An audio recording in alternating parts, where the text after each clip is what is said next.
Alhamdulillah wahda, wassalatu wassalamu ala man la nabiyya ba'da, amma ba'd. فأعوذ بالله من الشيطان الرجيم بسم الله الرحمن الرحيم وما أرسلنا من قبلك إلا رجالا نوحي إليهم من أهل القرى أفلم يسيروا في الأرض فينظروا كيف كان عاقبة الذين من قبلهم ولدار الآخرة خير للذين اتقوا أفلا تعقلون. Allah subhanahu wa ta'ala says, and we sent not before you as messengers except men, to whom we revealed from among the people of cities. So have they not traveled through the earth and observed how was the end of those before them? And the home of the hereafter is best for those who fear Allah. Then will you not reason? Here there's a very important principle discussed, which Imam Ibn Kathir rahmatullah mentioned that there's consensus about, which is that women cannot be Nabi or Rasul. Now the difference between Nabi and Rasul, the Nabi is everyone who has revelation from Allah subhanahu wa ta'ala through Jibreel or inspiration directly from Allah subhanahu wa ta'ala. Rasul is someone who also brings a new Sharia, new law, new legal system. So every Rasul is a Nabi, but not every Nabi would be a Rasul. So according to some narrations, there are about 315 plus or minus books or scrolls revealed, 4 being the famous ones or the most widely known ones. So 124,000 prophets roughly. They would just come and explain the same books depending on their status, depending on the area they live in, depending on the time that they are in. So there has been certain women who Allah subhanahu wa ta'ala mentioned in Quran that we reveal to them. The word wahi has been used. For example, Sayyidah Sarah alayhi salam, the wife of Sayyidina Ibrahim alayhi salam.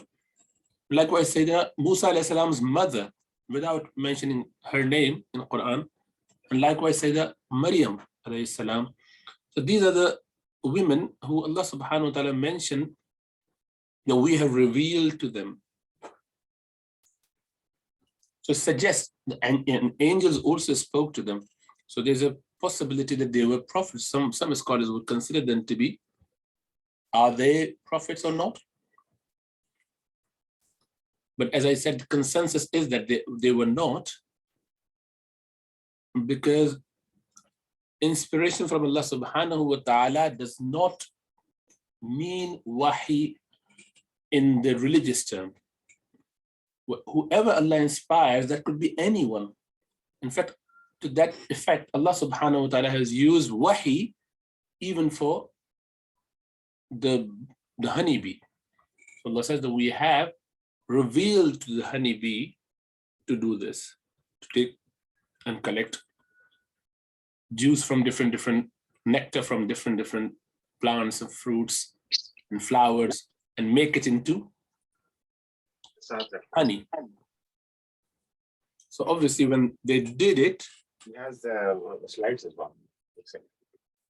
Oh, let me redo it. Can you see it? Is it being shared?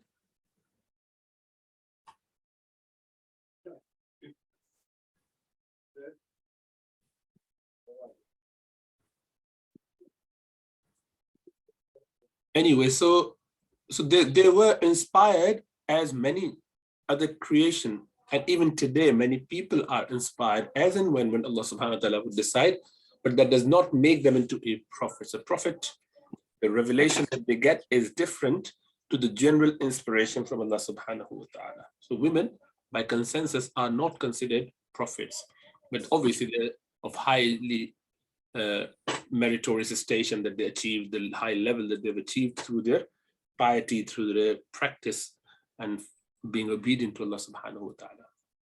Now from this, the story has already been finished. Allah subhanahu wa ta'ala mentioned a few important points to end the surah. And it is here what Allah subhanahu wa ta'ala are giving a clear admonition to those who contravene the instructions, that what would happen to them, the anger of Allah subhanahu wa ta'ala, the punishment of not fulfilling the requirement as a slave to Allah subhanahu wa ta'ala at the end of time. So Allah subhanahu wa ta'ala says, حَتَّى إِذَا اسْتَيْأَسَ الرُّسُلُ وَظَنُّوا أَنَّهُمْ قَدْ كُذِبُوا جَاءَهُمْ نَصْرُنَا فَنُجِّيَ مَن نَّشَاءُ وَلَا يُرَدُّ بَأْسُنَا عَنِ الْقَوْمِ الْمُجْرِمِينَ. The prophets continued to give da'wah till the time when the messengers despaired. People were not accepting them. They were not getting anywhere into worldly standards. Mute yourself. And were certain that they had been denied. There came to them our victory, and whoever we willed was saved. And our punishment cannot be repelled from the people who are criminals. The people who rejected Allah subhanahu wa ta'ala, they did not accept the message from the prophets. So the prophets kept giving them invitation towards the truth. They would listen to it, but they would turn a blind eye, a deaf ear. They would not listen. They would not follow it.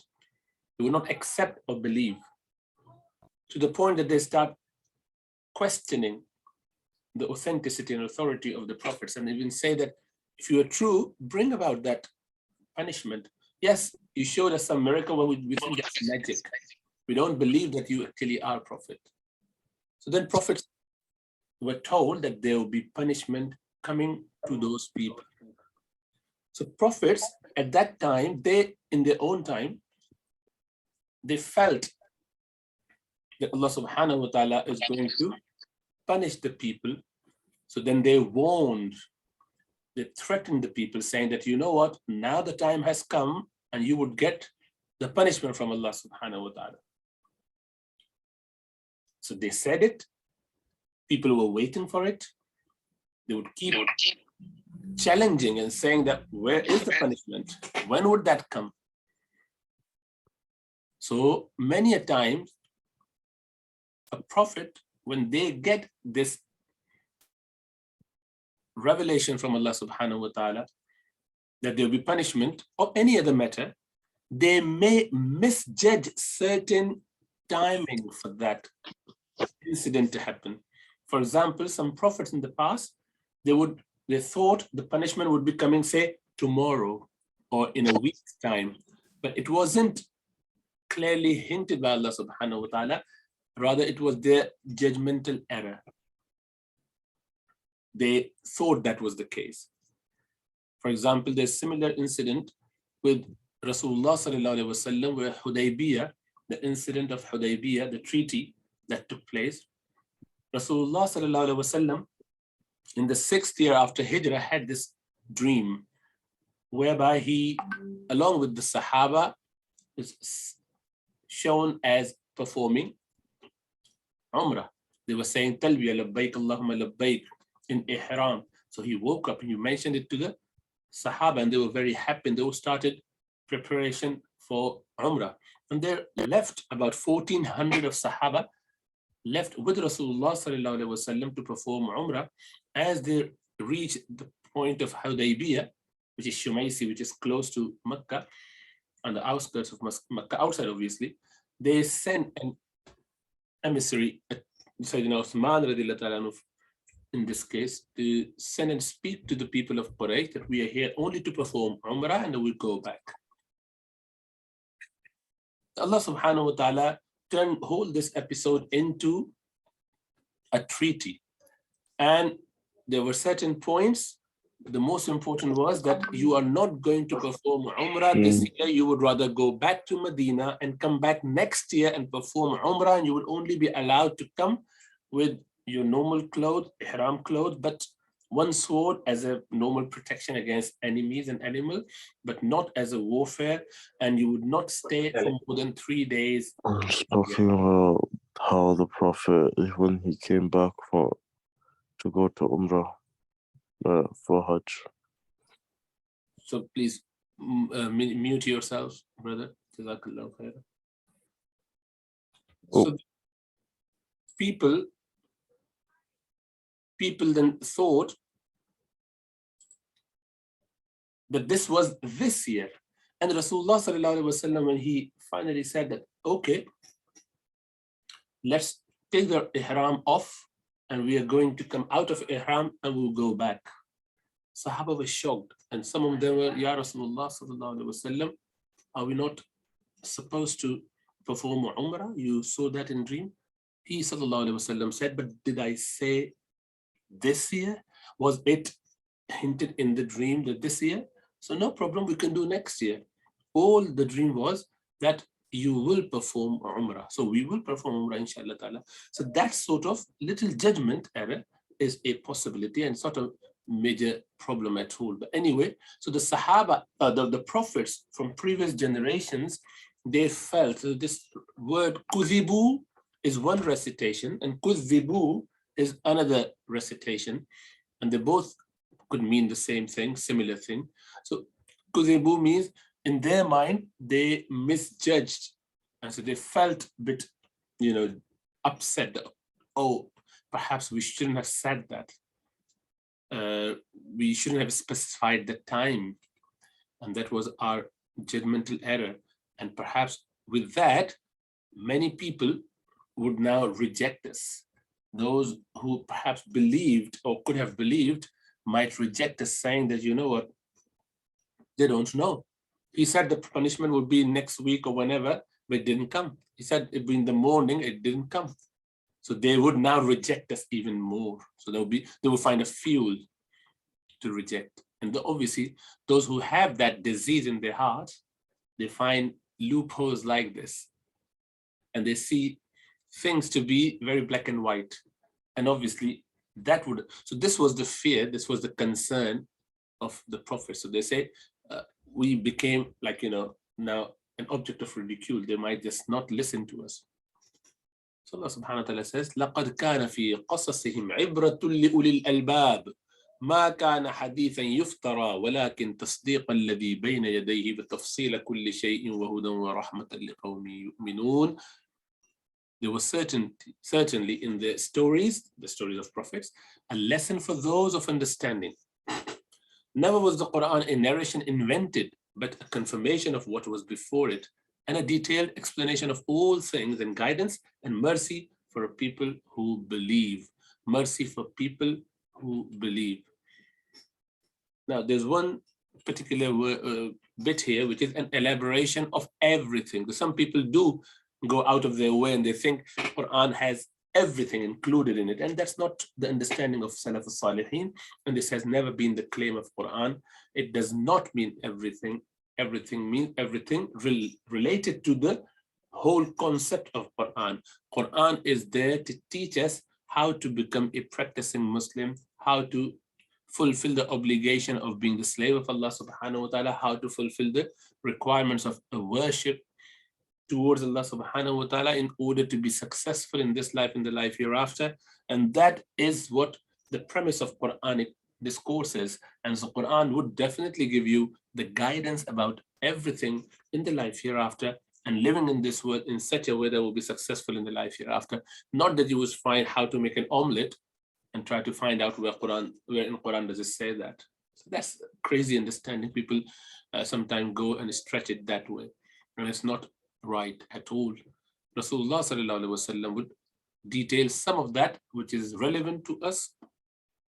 Quran is a book of codes and makes it very clear about the detailed guideline on matters which are pertinent to us vis-a-vis aqaid and faraid and haram. Detailed stuff is covered by Rasulullah sallallahu alaihi wasallam in hadith and sunnah, and then fuqaha would put those two together and give us a recipe for every action that we need. So that's how it works. Allah subhanahu wa ta'ala says Quran is guidance and mercy for people who believe. And it's a very clear restriction. It has to be that we believe, we have trust, we can question ourselves. You may ask that, what about non-Muslims? If they wanted to come to Quran, can they not read and become Muslim? They can become Muslim provided they have that belief that there is a possibility that this is haqq from Allah subhanahu wa ta'ala, from the Creator. This is true. They cannot be reading Quran with the sole objective of criticizing it and rejecting it. Obviously, many people do get guidance even in that stance, but generally a humble heart. Because when you read something without having, any prejudice against it, any bias against it, then there is a lot of chance that you may get to the bottom of it. You may see the light. But if someone is already clearly arrogant enough to know that I know better, there's no way I would change. I'm only listening so that I can question or challenge. I can show my talent and my level of understanding and my depth or whatnot. Let me just assess the person, whatever. If that's the premise, is that how we start our discourse and our research into any subject without having open-mindedness, then it means that we do not come out of this arrogant mind, a haughty idea, completely, big-headed in such a way that there's no way I would change. So obviously, you wouldn't change. One has to have that humility and humbleness that I am there to learn and be informed. So if I'm coming to Quran to get some inspiration, people do convert, mashallah, people do get the light. So our, disobedience and misconduct actually is the thing which deprives us of the true understanding of Quran and Sharia. Shaykh Abu al-Mansur, he said, rahmatullahi alayh, the purpose behind the whole Surah Yusuf and the story narrated therein is to comfort Rasulullah sallallahu alaihi wasallam. All this is to tell him that his sufferings at the hands of these people have been the lot of past prophets. They too have been through it. But in the end, Allah subhanahu wa ta'ala enabled his prophets to overcome. And in his case too, this is what was going to happen. So Rasulullah sallallahu alaihi wasallam is comforted. They posed a question to question the prophethood of Rasulullah sallallahu alaihi wasallam by asking Jewish people how we can challenge him, the pagans of Mecca. They asked about the story of Yusuf alayhi salam. Allah subhanahu wa ta'ala revealed a whole chapter on this, too detailed, everything to make it so easy for people to understand, and gave it so much relevance that it is even practical for Rasulullah sallallahu alaihi wasallam, for Meccans, to realize that this is how we should behave. Otherwise, we would face the same consequence as the people before us did. So Allah give us tawfiq to understand and benefit. أقول قولي هذا واستغفر الله لي ولكم ولسائر المسلمين فاستغفروه. Inshallah, we will start new surah from next week.